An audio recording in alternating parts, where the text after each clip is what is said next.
Adherents differ in their justifications for aggressively promoting the long-ago refuted geocentric model. However, many claim it is scriptural integrity they are defending. In spite of the numerous scientific arguments for the Sun being the center of the solar system, they believe we must go with the Bible, which teaches geocentrism. But is this the case? Does the Bible really contradict heliocentrism?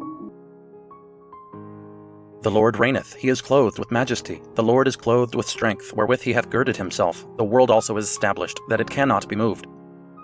This is another very popular so-called geocentrism verse that shows how desperate the theory is. Because the passage states the world cannot be moved, geocentrists argue it teaches the Earth does not orbit, but remains stationary in space while everything revolves around it.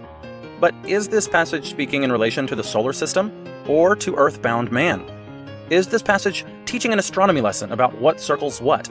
Or is it yet another psalm celebrating God's creation from the relative perspective of the earthbound worshiper? And what about the many passages that state the earth can be moved?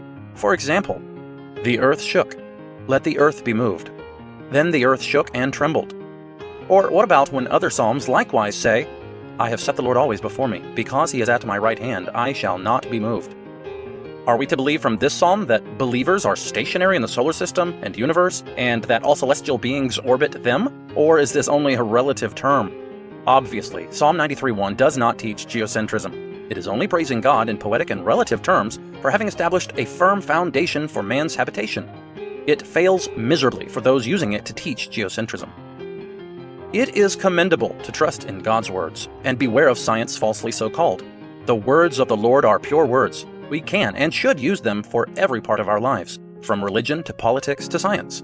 But we shouldn't read things into them that just aren't there.